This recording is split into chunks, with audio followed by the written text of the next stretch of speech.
Kabilang din sa mga nakatanggap ng pondo mula sa DAP ay ang Philippine Coast Guard at pagtitiyak ng ahensya ginamit ang pondo sa enhancement capability nito. Ang detalye sa ulat ni Noel Perfecto.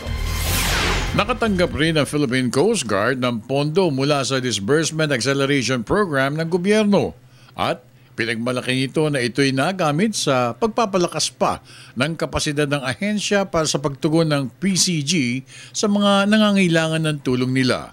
Ayon kay Coast Guard spokesperson Commander Arman Balilo, 1.6 o 1.6 na bilyong piso ang nakalaang sanang budget o pondo ng PCG para sa enhancement capability nito.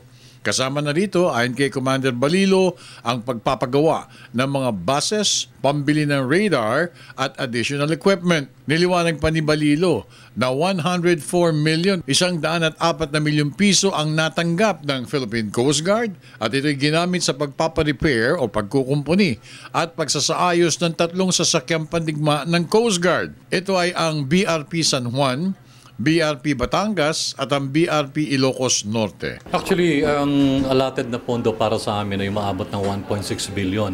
Ito ay intended para sa operation sa West Philippine Seas, to include yung patrol sa Baho de Masinloc, security sa Malampaya at maging yung pagko-complement doon sa Philippine Navy doon sa bandang Spratlys Island.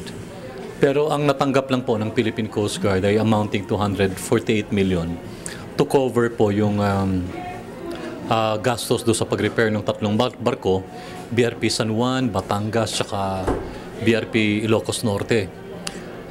Yung 44 million, yun naman po ang ginamit doon sa almost a year na operation doon sa Baho de Masinloc, doon sa pag-maintain ng ating territory during the height of the Chinese aggression ng 2012. Yaong 44 na milyong piso naman ay ginamit sa operations at pagbabantay sa Baho de Masinloc at ito'y tumagal pa ng 1 taon. Idinagdag pa ni Balilo na sa ngayon ay meron silang 4 na air assets at hangarin din sana nila na madagdagan pa ang kanilang mga floating assets sa darating na mga taon. Those funds are properly accounted for and properly utilized. Kaya po open kami lahat at wala naman po kaming tinatago at talaga pong nakatulong sa Philippine Coast Guard yung pondo.